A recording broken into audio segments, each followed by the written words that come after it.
என்னத்தவம் செய்த நீ യശോദ, എന്നതവം ചെയ്ത നീ. ഈ കൃതി കേൾക്കാത്തവരായിട്ട് ആരും ഉണ്ടാവില്ല അല്ലെ. നമ്മുടെ ദാസേട്ടൻ അതിമനോഹരമായിട്ട് ആലപിച്ചിട്ടുണ്ട് ഈ കൃതി. അപ്പൊ ഈ കൃതി ഏത് രാഗത്തിലെയാണെന്ന് പഠിച്ചവർക്കറിയാം. സംഗീതം പഠിച്ചവർക്ക് മിക്കവർക്കും ഈ രാഗം ഏതാണെന്നുള്ളത്, ഈ കൃതി ഏത് രാഗത്തിലെയാണെന്നും അറിയാൻ സാധിക്കും. ഇപ്പൊ ഒട്ടുമിക്ക പേർക്കും, ഇപ്പൊ പഠിക്കാത്തവരാണെങ്കിൽ പോലും ഒട്ടുമിക്കവർക്കും ഏതെങ്കിലും ഒരു, കാരണം ഇപ്പോഴത്തെ ആൾക്കാരൊക്കെ ഒരു രാഗം ഏതാണെന്നും അല്ലെങ്കിൽ ഒരു താളം ഏതാണെന്നും ഒരു സിനിമാ പാട്ട് കേൾക്കുമ്പോൾ അത് ഏത് രാഗത്തിലെയാണെന്ന് കൂടി അറിയാൻ ആഗ്രഹിക്കുന്നവരാണ് ഒട്ടുമിക്ക ഗായകരും ഗായികമാരും എല്ലാവരും. ഗായകന്മാർ മാത്രമല്ല എല്ലാവരും. ഞാൻ കുറേയൊക്കെ അത് കണ്ടിട്ടുണ്ട്. കാരണം ഇത് ഏത് രാഗത്തിൽ, കാരണം അവർക്ക് നമ്മൾ പറഞ്ഞു കൊടുക്കണേക്കാളും അവർ ഈ സോഷ്യൽ മീഡിയ പിന്നെ വളരെയധികം പ്രചാരത്തിലിരിക്കുന്ന ഒരു സമയമാണ് അല്ലെ. അപ്പൊ അതിൽ നമുക്ക് ഉപ്പ് തൊട്ട് കർപ്പൂരം വരെ എല്ലാ സാധനങ്ങളും നമുക്ക് സോഷ്യൽ മീഡിയ കൂടി കിട്ടുന്നുണ്ട്. അപ്പൊ നമുക്ക് ഇഷ്ടം പോലെ, അത് യൂട്യൂബ് തുറന്നു കഴിഞ്ഞാലോ ഫേസ്ബുക്ക് തുറന്നാലോ ഇൻസ്റ്റഗ്രാം തുറന്നാലോ ഇഷ്ടംപോലെ ക്ലാസ്സുകളായിട്ടും ഓൺലൈൻ ക്ലാസ്സുകളായിട്ടും ഇഷ്ടംപോലെ സംഗീതാധ്യാപകരുടെ കുറെ കാര്യങ്ങൾ ഇതൊക്കെ നിങ്ങൾക്ക് കേൾക്കാൻ സാധിക്കും. അപ്പൊ നിങ്ങൾക്ക് ഓട്ടോമാറ്റിക് ആയിട്ട് നിങ്ങൾക്ക് ഓരോ കാര്യങ്ങളും നിങ്ങൾക്ക് എല്ലാവരും പഠിച്ചുകൊണ്ടിരിക്കുകയാണ് അല്ലേ. സത്യം പറഞ്ഞാൽ എല്ലാവരും, അത് നല്ലൊരു അറിവാണിത്. ഇത് ശരിക്കും പഴയ കാലങ്ങളിൽ ഇങ്ങനെയൊന്നും നമുക്ക് ഉണ്ടായിരുന്നില്ല. ഇപ്പൊ സത്യം പറഞ്ഞാൽ ഈ സോഷ്യൽ മീഡിയ വന്നതോടുകൂടി കുറെ കാര്യങ്ങൾ, ഇങ്ങനെയുള്ള കുറെ കാര്യങ്ങൾ നമുക്ക് അറിയാൻ കഴിഞ്ഞു എന്നുള്ളത് വാസ്തവം തന്നെയാണ്. അപ്പൊ പഠിക്കുന്നവർക്കായാൽ പോലും ചില കാര്യങ്ങൾ, ചില രാഗങ്ങൾ ഏത് പാട്ടിലെയാണെന്ന്, ഏത് പാട്ട് ഈ പാട്ട് ഏത് രാഗത്തിലെയാണ് അല്ലെങ്കിൽ ഈ കൃതി ഏത് രാഗത്തിലെയാണെന്ന് അറിയാനുള്ള ഒരു ആഗ്രഹം ഉണ്ടായിരിക്കും. അപ്പൊ ഇപ്പോഴത്തെ കാലത്ത് അങ്ങനെ ഒരു ആഗ്രഹം വന്നാൽ ഒന്നും താമസിക്കേണ്ടതില്ല. നിങ്ങൾക്ക് ഗൂഗിൾ തുറക്കാം, യൂട്യൂബ് തുറക്കാം, നിങ്ങളുടെ മുമ്പിൽ കൈവെള്ളയിൽ എല്ലാം വന്നു ചേരുന്നതാണ് അല്ലേ. അപ്പൊ അതിനെക്കുറിച്ച് പറയാൻ നമ്മൾ ഇത്ര പറയുന്നതില് കാര്യമൊന്നുമില്ല. എന്നാൽ കൂടി എനിക്ക് വളരെ മനോഹരമായിട്ട്, എനിക്ക് എന്താ പറയാ, അത്രയും ഇഷ്ടമുള്ള ഒരു രാഗമാണ് കാപ്പി. അപ്പൊ ആ ഹിന്ദുസ്ഥാനി ടച്ചുള്ള ഏതൊരു രാഗവും എനിക്ക് ഭയങ്കര ഇഷ്ടമാണ് കേട്ടോ. എന്ന് വെച്ച് കർണാട്ടിക് ഇഷ്ടമല്ല എന്നല്ല പറയുന്നത്. കർണാടക സംഗീതമാണ് ഞാൻ പഠിച്ചത്. എന്നാൽ കൂടി ഹിന്ദുസ്ഥാനി രാഗങ്ങൾ നമുക്ക് കേൾക്കുമ്പോൾ ഉണ്ടല്ലോ വല്ലാത്തൊരു ഫീലിംഗ് ആണ്. ചില രാഗങ്ങൾ ഭയങ്കര നമ്മുടെ മനസ്സിനെ തട്ടുന്ന കുറെ രാഗങ്ങളുണ്ട്. അപ്പൊ അതിലൊരു രാഗമാണ് കാപ്പി.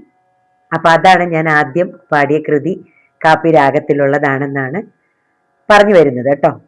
അപ്പൊ അറിയുന്നവർക്കറിയാം കേട്ടോ. അപ്പൊ നമുക്ക് കുറച്ച് കാപ്പി രാഗത്തിൽ വരുന്ന കുറച്ച് സിനിമാ ഗാനങ്ങൾ നിങ്ങൾക്ക് അറിയാമായിരിക്കും. എന്നാൽ കൂടി എൻ്റെ അറിവ് വെച്ചിട്ട് നിങ്ങൾ കൂടി ഞാൻ പകർന്നു തരികയാണ്. അപ്പൊ നമുക്ക് നോക്കാം.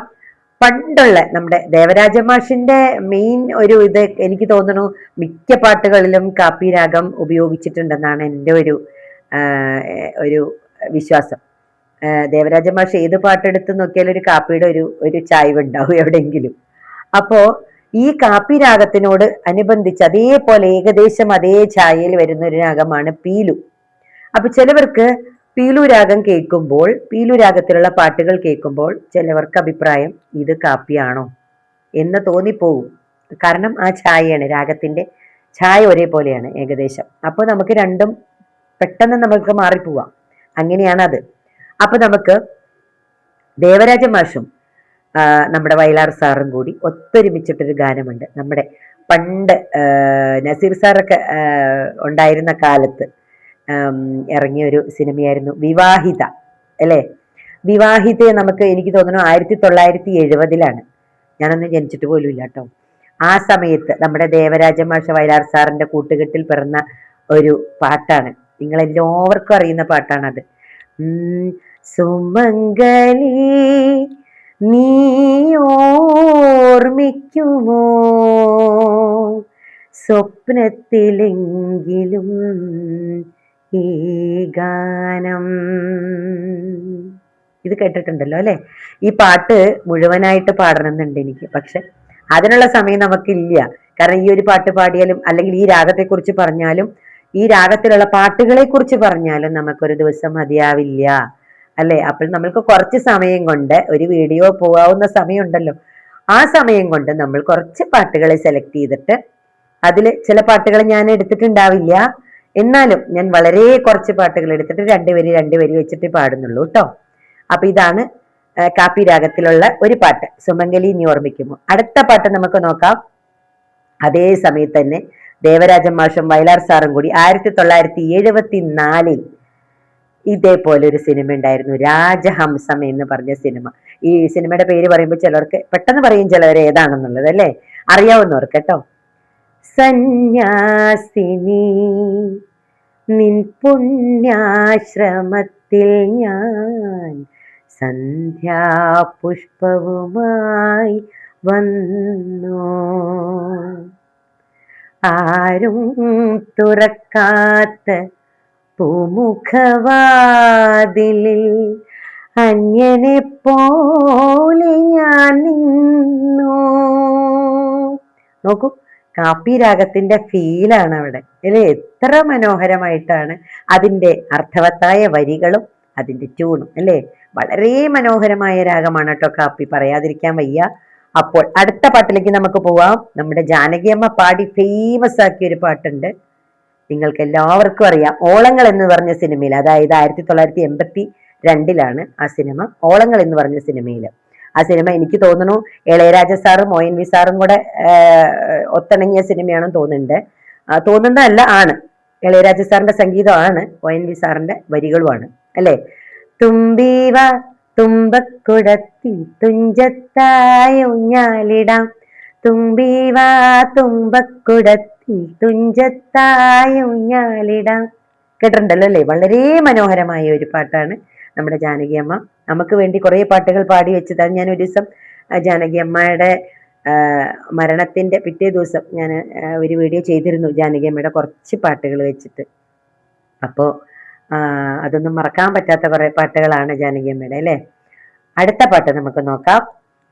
ഇതേപോലെ നമ്മൾക്ക് ഒരു സവിധം എന്ന് പറഞ്ഞൊരു സിനിമ ഇറങ്ങിയിരുന്നു, ഒരു സെമി ക്ലാസിക്കൽ പാട്ടുകളൊക്കെ ആയിട്ടൊരു സിനിമ ഇറങ്ങിയിരുന്നു. നമ്മുടെ നെടുമുടി വേണു സാറൊക്കെ ആയിരുന്നു അഭിനയിച്ചിരുന്നത്. അവിടെ ജോൺസൺ മാഷ്, കൈതപ്രം സാറ്, അവർ രണ്ടുപേരുടെയും കൂട്ടുകെട്ടാണ് ഈ സിനിമ സവിധം. മൗനസരോവരമാകെയുണർന്നു സ്നേഹമനോരഥ വേഗമുയർന്നു. ഈ പാട്ടും എന്തോ ഒരു ഫീലാണ് ഈ പാട്ട് അല്ലേ. ഈ പാട്ടും നമ്മുടെ മനോഹരമായ കാപ്പി രാഗത്തിലുള്ളതാണ്. അടുത്ത പാട്ട് നമുക്ക് നോക്കാം. നമ്മുടെ കിരീടത്തിന്റെ 2ാം പാർട്ട് വന്നിരുന്നു, ചെങ്കോൽ എന്ന സിനിമ വന്നിരുന്നു.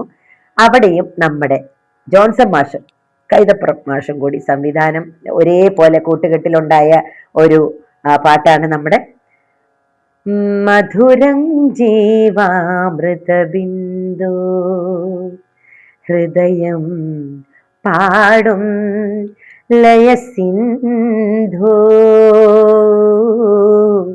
മധുരം ജീവാമൃത ബിന്ദു. എത്ര കേട്ടാലും മതിയാവാത്ത പാട്ടാണിതല്ലേ.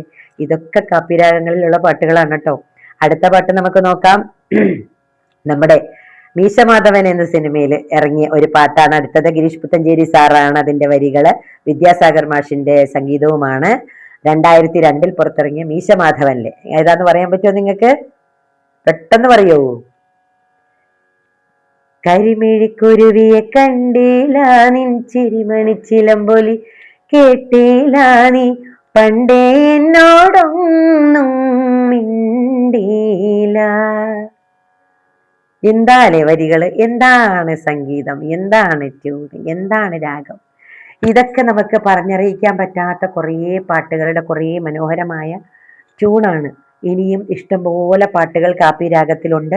എല്ലാം പറയാൻ നിന്നാൽ നമുക്കിവിടെ തീരില്ല, സംസാരിച്ച് തീരില്ല. അപ്പോൾ എനിക്കറിയാവുന്ന ചില പാട്ടുകൾ മാത്രം നിങ്ങളുടെ മുമ്പിൽ എത്തിക്കുക എന്നുള്ള ഒരൊറ്റ ഉദ്ദേശം ഉണ്ടായിരുന്നുള്ളൂ. എൻ്റെ തൊണ്ടയ്ക്ക് ചെറിയൊരു പ്രശ്നം വന്നിട്ടുണ്ട്, അതെല്ലാവർക്കും മനസ്സിലായിട്ടുണ്ടാവുമെന്ന് വിചാരിക്കുന്നു. കുറച്ച് ചെറിയൊരു അടവുണ്ട് തൊണ്ടയ്ക്ക് അല്ലേ. അപ്പൊ അതെന്നാലും ഈ ഒരു സംഭവം നിങ്ങളുടെ മുന്നിൽ എനിക്ക് അവതരിപ്പിക്കാൻ പറ്റുന്നതുകൊണ്ട് തന്നെ പറ്റിയത് വളരെ ഒരു ഭാഗ്യമായിട്ട് ഞാൻ കരുതുന്നു കേട്ടോ. അപ്പൊ എല്ലാം നമുക്ക് ഏതൊരു അറിവും ഒരു ചെറിയ അറിവല്ല എന്നാണ് എൻ്റെ വിശ്വാസം. ഏത് ചെറിയൊരു അറിവാണെങ്കിലും നമുക്കതൊരു വലിയ അറിവാണ് അല്ലേ. സത്യം പറഞ്ഞാൽ അതൊരു വലിയ അറിവാണ്.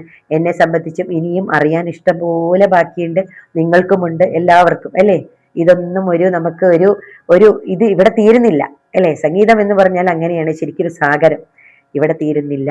അപ്പൊ നമുക്ക് അടുത്ത വീഡിയോയില് അടുത്ത പാട്ടുകളുമായി അടുത്ത രാഗവുമായി കാണാം. എല്ലാവർക്കും നമസ്കാരം. ബൈ.